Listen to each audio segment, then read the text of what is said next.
sou a professora Jéssica e hoje a gente vai estar falando um pouco sobre arte. Na verdade, a gente vai falar primeiramente sobre o contexto de arte, né? Antes de estudar então períodos artísticos, a gente vai falar sobre o que é arte, né? A gente vai ver que o conceito de arte ele é um pouco complexo, mas vale ressaltar que a arte ela é a expressão do ser humano, é a expressão do homem, né, dos seus sentimentos, dos seus pensamentos e de acordo, refletindo com o meio em que ele vive, com o seu contexto histórico. Porque, na verdade, também a arte está bem ligada com a história, né? Nós não vamos falar de arte sem falar sobre o contexto histórico em que aquela obra está inserida. Nós precisamos saber como que o homem se comportava naquela época, o que ele pensava e o que estava acontecendo ali naquele período. E outro motivo pelo qual a arte é muito associada à história é que foi através dela também, em muitos casos, que nós temos registros históricos, né? A gente tem aí como analisar, então, acontecimentos históricos no decorrer do tempo. Nós vamos falar primeiro, então, sobre os tipos de arte, né? Como que o homem, então, ele se expressa. Ele vai se expressar através do teatro, da dança, literatura, cinema, pintura, escultura, arquitetura e aí por diante. Falaremos então, nós vamos começar a falar sobre a história da arte, né? E o que não temos como não começar pela arte na pré-história, porque nós vamos ter aí um dos primeiros registros de arte no mundo. Foi naquele momento ali em que o homem precisou, na verdade, usar a arte como uma comunicação com o meio em que ele vivia, né? Como uma comunicação com a natureza, com aqueles animais, até mesmo a gente vai ver que um exemplo de arte rupestre, né? São as pinturas nas cavernas, que os homens eles retratavam ali os animais da caça, mais como um ritual da caça, e esses registros aí a gente vai encontrar também aqui no Brasil, né? Só para deixar também registrada essa informação. Nós vamos ver também esculturas, né? Mini estatuetas como arte rupestre, né? Como arte da pré-história. Vocês podem até acompanhar na apostila de vocês ali um exemplo, né? A boneca Vênus. Ela tem ali a imagem dela no cantinho ali da apostila, vocês podem estar observando que ela é uma boneca que tem o seu ventre, né, avantajado, os seus seios também. Então, estudiosos encontraram diversas dessas mini estatuetas, dessas mini bonecas Vênus, e acreditam que seja, né, um símbolo, seja um amuleto da fertilidade naquele período. Nós vamos falar então um pouquinho sobre o Egito Antigo, sobre a arte nesse momento, nesse período histórico. A gente vai ver aqui a imortalidade, né, a obsessão pela imortalidade como plano de fundo. Eles viviam acreditando na vida após a morte. Então aqui a gente vai ver a arte voltada totalmente para esse viés.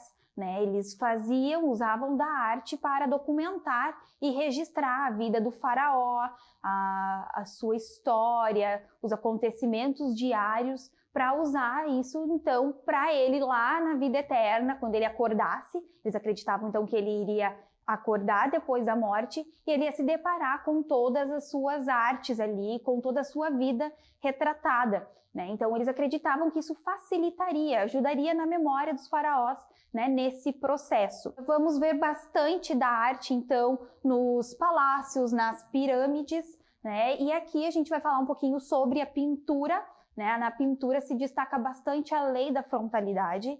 Vocês também vão ter aí exemplos na apostila, né? Que na pintura eles utilizavam então dessa lei, né? Que era a retratação do corpo humano virado para frente, né? Certas partes, o tronco era virado para frente, os olhos para frente, mas a cabeça e os braços e os pés virados para o lado, né? Trazendo aí uma figura um pouco estranha. A gente tenta representar isso e não consegue, né? Mas eles faziam aquilo ali para trazer, então, aproximar acreditavam que isso poderia fazer com que gerações e gerações pudessem compreender aquela arte.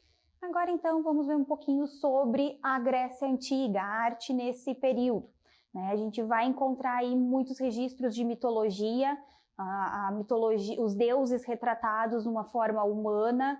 Nós vamos encontrar também um pouquinho daquela lei da frontalidade lá, que a gente falou da arte no Egito, um pouco retratada nos palácios também, né? Nós vamos falar um pouquinho sobre os vasos de cerâmica, que é um grande exemplo aí da arte na Grécia Antiga, né? Eles usavam os vasos em argila vermelha e retratavam ali, pintavam em tinta preta. Nós vamos encontrar ali figuras geométricas, cenas do cotidiano, cenas relacionadas ao religioso, à vida religiosa, e esses vasos eles eram utilizados aí no dia a dia, no seu cotidiano, no uso doméstico, né? Mas ficou aí como registro artístico da Grécia Antiga.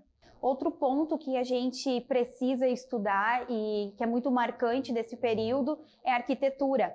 Nós vamos ver construções de templos com características individuais, com características muito importantes. Até vocês vão poder ver ali na apostila, né, para estudar um pouquinho mais, que esse é o conteúdo de prova. A gente vai ver que a coluna dos templos, ela tem certos detalhes que vão dizer de que ordem que aquela construção foi feita. A gente vai ver ali que temos a coluna e em cima se tem o capitel, né? O capitel fica na parte superior da coluna. E a gente vai ver que aquele capitel de ordem jônica vai nos remeter a uma construção, né, a um templo que era utilizado para guardar divindades femininas. A de ordem dórico já era para guardar essas divindades masculinas. E Corinto, então, que é Coríntio, que é a coluna mais ornamentada, ela é para os palácios, né, para expressar luxo, para expressar abundância. Falaremos um pouquinho também brevemente, na verdade, sobre a escultura nesse período. As esculturas elas eram utilizadas para retratar os deuses, então, mitológicos. A gente já vai ver aqui, né, as esculturas já com corpos humanos mais belos, melhor retratados, já em alguns períodos já detalhando o movimento e até mesmo trazendo expressões, né, para esse corpo humano. Falar então de Grécia Antiga, também é importante a gente falar de teatro, né? A gente vai ver aí comédia e tragédia, né, como fortes obras de teatro dessa época, e eles utilizavam bastante máscaras para essas apresentações, né? Lembrando que nesse período aqui, né, a gente não vai ter mulheres atuando, o teatro ele é limitado para os homens. Então, até por isso se tinha ali o uso das máscaras. Eles utilizavam, então, máscaras femininas para homens representar, então, um papel feminino. Importante, então, também a gente retomar, cuidar que esses detalhezinhos acerca do teatro, né, acerca da Grécia Antiga como um todo, né, para a prova. Então, eu desejo para vocês aí um bom trabalho e uma boa prova e até a próxima etapa.